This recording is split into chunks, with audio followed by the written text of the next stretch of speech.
আসসালামু আলাইকুম everyone, welcome back to my channel. আজকেও রমজান স্পেশাল খুবই মজাদার একটি রেসিপি নিয়ে চলে আসলাম। আজকে শেয়ার করছি স্পেশাল আলুর চপের রেসিপি। এই আলুর চপটা কিন্তু নর্মাল আলুর চপের থেকে অনেক বেশি মজার খেতে হয়। আশা করছি আজকের রেসিপিটা সবার কাছে খুবই ভালো লাগবে। চলুন আর কথা না বাড়িয়ে শুরু করা যাক। প্রথমেই আমি এর জন্য ব্যাটারটা তৈরি করে রাখছি। তো এখানে আমি 3 টেবিল চামচ পরিমাণে দিয়ে দিয়েছি বেসন, তার সাথে ব্যবহার করেছি 3 টেবিল চামচ পরিমাণে চালের গুঁড়া। চালের গুঁড়াটা দেওয়ার কারণে এই আলুর চপগুলো অনেক বেশি মুচমুচে হবে। তারপরে দিয়েছি হাফ চা চামচের মতো লবণ, হাফ চা চামচ হলুদের গুঁড়া আর দিয়েছি হাফ চা চামচের মতো মরিচের গুঁড়া। মরিচের গুঁড়াটা দেওয়ার কারণে আলুর চপগুলো একটু দেখতেও সুন্দর লাগে আর খেতেও একটু বেশি ভালো লাগে, তবে আপনারা না চাইলে নাও দিতে পারেন।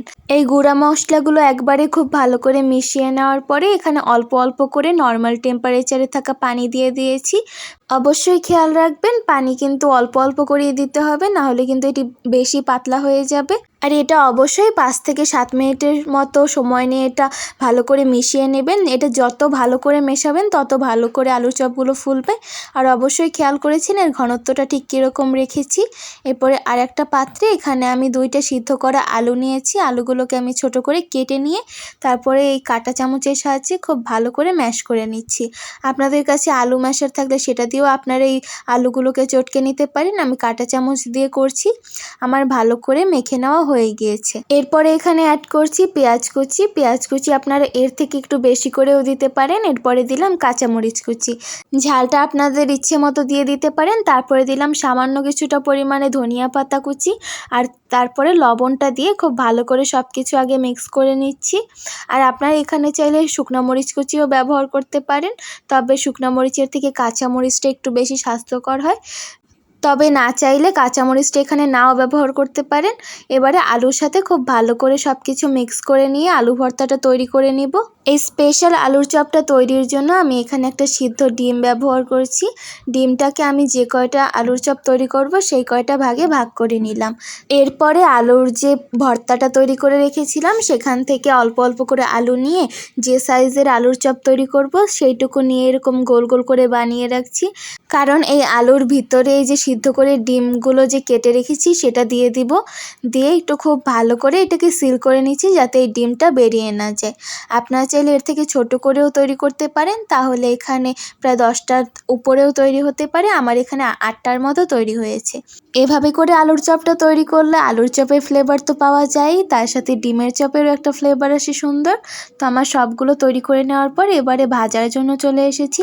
আমি একটা কড়াইয়ে পর্যাপ্ত পরিমাণে তেল দিয়ে দিয়েছি। আর এখানে কড়াইটা কিন্তু কিছুটা ছোটই ছিল, আর চেষ্টা করবেন নিচের দিকে ঢালু এই জাতীয় কড়াই নেওয়ার, তাহলে কিন্তু অল্প তেলেই এগুলো ভাজা হয়ে যাবে।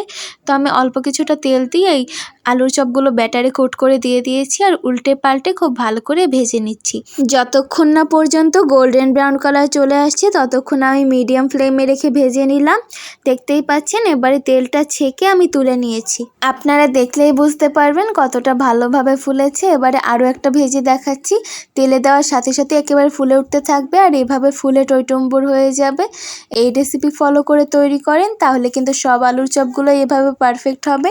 আশা করছি আজকের রেসিপিটা আপনাদের উপকারে আসবে। আর এইভাবে করে আলুর চপে ডিম দিয়ে যদি আলুর চপ না তৈরি করে থাকেন তাহলে অবশ্যই একবার বাড়িতে তৈরি করে দেখবেন। নর্মাল আলুর চপের থেকে এই আলুর চপটা অনেক বেশি মজার হয়।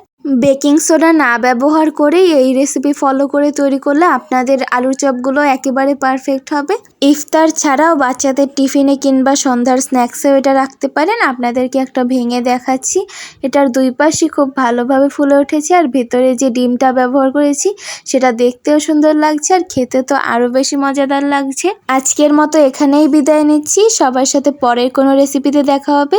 সবাই ভালো থাকবেন। আল্লাহ হাফেজ। আসসালামু আলাইকুম।